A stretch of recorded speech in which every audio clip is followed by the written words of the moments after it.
Hi, ഞാൻ doctor Juhi Das Q&B health കെയറിലെ homeopathic ഫിസിഷ്യനാണ്. വിറ്റിലിഗോ അഥവാ വെള്ളപ്പാണ്ട് ഇതൊരു ഓട്ടോ ഇമ്മ്യൂൺ ഡിസോർഡറാണ്. ഓട്ടോ ഇമ്മ്യൂൺ എന്ന് പറയുമ്പം നമ്മളെ ഇമ്മ്യൂൺ സിസ്റ്റത്തിനെ, അതായത് ഇമ്മ്യൂൺ സിസ്റ്റം നമ്മളെ കോശങ്ങളിലെ തന്നെ ആക്രമിക്കുന്നൊരവസ്ഥയാണ് ഓട്ടോ ഇമ്മ്യൂൺ ഡിസോർഡർ എന്ന് പറയുന്നത്. ഈ വെള്ളപ്പാണ്ട് എന്ന് പറയുമ്പം നമ്മളെ ശരീരത്തിൽ അവിടെ ഇവിടെയൊക്കെ ആയിട്ട്, അതായത് ശരീരത്തിൽ ജനറലൈസ്ഡ് ആയിട്ട് ഉണ്ടാവാം, ചില ഏരിയാസിൽ മാത്രമേ ഉണ്ടാവാം, അല്ലെങ്കിൽ ചെറിയ ചെറിയ സെഗ്മെൻ്റ് ആയിട്ടും ഉണ്ടാവാം. അങ്ങനെ പല ഏരിയാസിലും വെള്ള കളറിൽ, അതായത് പിങ്ക് കളറിലൊക്കെ ഉണ്ടാകുന്ന ഒരു തരം പിഗ്മെൻറ്റേഷൻ, അതായത് വൈറ്റിഷ് പിഗ്മെൻറ്റേഷനാണ് ഈ വിറ്റിലിഗോ എന്ന് പറയുന്നത്.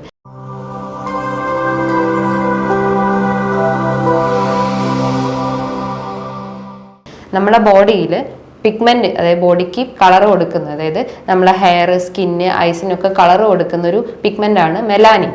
മെലാനിൻ ഉണ്ടാക്കുന്നത് മെലാനോസൈറ്റ്സ് എന്ന് പറഞ്ഞിട്ടുള്ള കോശങ്ങളിൽ നിന്നാണ്. അപ്പം ഈ ഒരു മെലാനിൻ്റെ പ്രൊഡക്ഷൻ, ഉൽപാദന ശേഷി, അതിൽ ആ മെലാനിൻ പ്രൊഡക്ഷൻ ഇല്ലാതാവുമ്പോഴാണ് നമ്മളെ ബോഡിയിൽ വിറ്റിലിഗോ എന്നൊരു രോഗം വരുന്നത്. അതായത് ആ ഒരു പിഗ്മെൻറ്റ്, അതായത് ബോഡിക്ക് പിഗ്മെൻറ്റ് കൊടുക്കുന്ന ആ ഒരു മെലാനിൻ ഇല്ലാത്തൊരവസ്ഥ, അവിടെ ഡെഫിഷ്യൻ്റ് ആയിട്ടുള്ള ഒരു അവസ്ഥയാണ് ഈ വിറ്റിലിഗോ എന്ന് പറയുന്നത്. ഇതൊരു ഓട്ടോ ഇമ്മ്യൂൺ ഡിസോർഡറാണ്. ഒരു 30% ഇതൊരു ജെനറ്റിക് ഫാക്ടറും ഇതിൽ ഇൻവോൾവ് ചെയ്തിട്ടുണ്ട്. ഈ വിറ്റിലിഗോ വരാനുള്ള പ്രധാനപ്പെട്ട കാരണങ്ങൾ എന്ന് പറഞ്ഞു കഴിഞ്ഞാൽ, ഒന്ന്, അതൊരു ഓട്ടോ ഇമ്മ്യൂൺ ഡിസോർഡറാണ്. നമുക്ക് മറ്റെന്തെങ്കിലും ഓട്ടോ ഇമ്മ്യൂൺ ഡിസോർഡർ ഉണ്ടെങ്കിൽ, തൈറോയിഡ്, SLE അല്ലെങ്കിൽ ഡയബറ്റിസ്, അങ്ങനെ പല ഓട്ടോ ഇമ്മ്യൂൺ ഡിസോർഡർ നമ്മുടെ ബോഡിയിൽ ഉണ്ടെങ്കിൽ ആ ഒരു 30% ഇത് വരാനുള്ള ഒരു ചാൻസ് ഉണ്ട്. മറ്റൊരു പ്രധാനപ്പെട്ട കാരണം എന്ന് പറഞ്ഞു കഴിഞ്ഞാൽ, നമുക്ക് അമിതമായിട്ടുള്ള ടെൻഷൻ, അമിതമായിട്ടുള്ള സ്ട്രെസ് ഉണ്ടെങ്കിൽ ഈ ഒരു മെലാനോസൈറ്റ്സിൻ്റെ പ്രൊഡക്ഷൻ അല്ലെങ്കിൽ മെലാനിൻ്റെ പ്രൊഡക്ഷൻ, ഉൽപാദനം കുറയുകയും അങ്ങനെ വിറ്റിലിഗോ വരാനുള്ള ഒരു ചാൻസ് ഉണ്ട്. അതേപോലെ തന്നെ നമുക്ക് ഒരു മറ്റൊരു ഫാക്ടർ എന്ന് പറഞ്ഞു കഴിഞ്ഞാൽ, നമുക്ക് എന്തെങ്കിലും ഇൻഫെക്ഷൻസ്, ബോഡിയിൽ വേറെ എന്തെങ്കിലും ഇൻഫെക്ഷൻസ് ഉണ്ടെങ്കിലും ഈ ഒരു വിറ്റിലിഗോ വരാനുള്ള ഒരു ചാൻസ് ഉണ്ട്.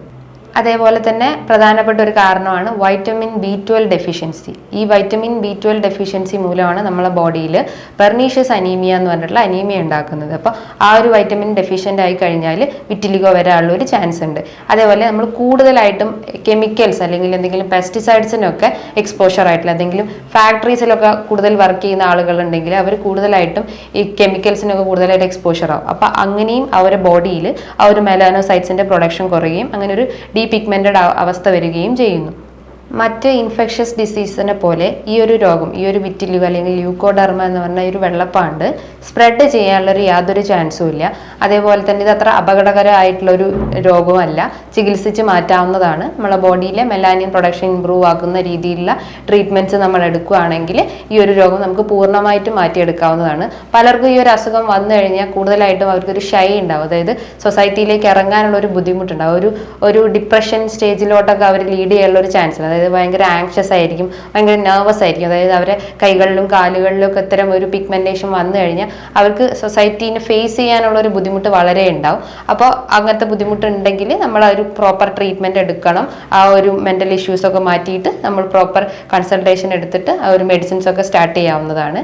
ഇനി ഈ ഒരു വിറ്റിലിഗോ എഫക്റ്റ് ചെയ്യുന്ന ഏരിയാസ്, ഏതൊക്കെ റീജിയൻസിലാണ് ഇതിന് പ്രധാനമായിട്ടും എഫക്റ്റ് ചെയ്യുന്നതെന്ന് നോക്കാം. പ്രധാനമായിട്ടും ഇത് കണ്ണിന് ചുറ്റുമായിട്ട് വരാം, അല്ലെങ്കിൽ നമുക്ക് ലിപ്സിന് ചുറ്റുമായിട്ട് വരാം. പ്രധാനമായിട്ടും കൈകളിൽ ഈ ഒരു സർഫസിൽ വരാം, കാലിൽ വരാം. അങ്ങനെ പല ഏരിയസ്, ജെനൈറ്റൽ റീജിയൻസിലും, മെയിൽസിലും ഫീമെയിൽസിലും ജെനൈറ്റൽ റീജിയൻസിലൊക്കെ ഈ ഒരു വിറ്റിലിഗോൻ്റെ ഒരു പിഗ്മെന്റേഷൻ കാണപ്പെടുന്നതാണ്. ഈ ഒരു വിറ്റിലിഗോ പ്രധാനമായിട്ടും എഫക്റ്റ് ചെയ്യുന്ന ഒരു ഏജ് ഗ്രൂപ്പ് എന്ന് പറഞ്ഞാൽ ഒരു 10 വയസ്സ് മുതൽ 30 വയസ്സ് വരെയാണ്. അപ്പോൾ ആ ഒരു നമുക്ക് വിറ്റിലിഗോ വരാനുള്ള ഒരു ടെൻഡൻസി എന്ന് പറഞ്ഞു കഴിഞ്ഞാൽ, നമ്മളെ ബോഡിയിൽ എന്തെങ്കിലും സ്കാർ അല്ലെങ്കിൽ മുറിവ് ഉണ്ടായി കഴിഞ്ഞു കഴിഞ്ഞാൽ അതിന് ചുറ്റും ഒരു വൈറ്റ് കളർ ഡെവലപ്പ് ചെയ്യാനുള്ള ഒരു ചാൻസ് ഉണ്ട്.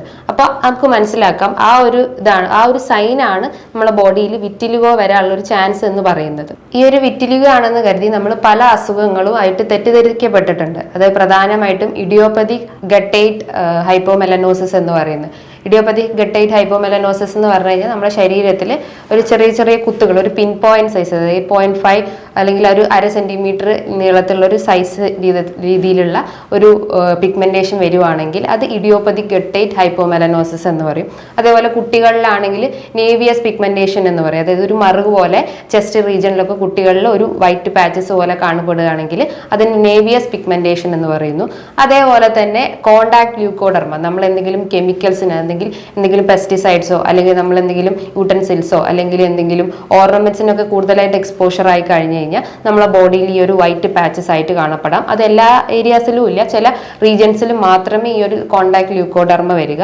അപ്പം അതോടൊപ്പം തന്നെ പിട്രിയാസിസ് അൽബ എന്ന് പറഞ്ഞു കഴിഞ്ഞാൽ ഇതേപോലെ തന്നെ വൈറ്റ് പാച്ചസ് ആയിട്ട് കുട്ടികളിൽ, അതായത് ഒരു 10 വയസ്സ് മുതൽക്കുള്ള കുട്ടികളിൽ കാണപ്പെടുന്നതാണ് പിട്രിയാസിസ് അൽബ.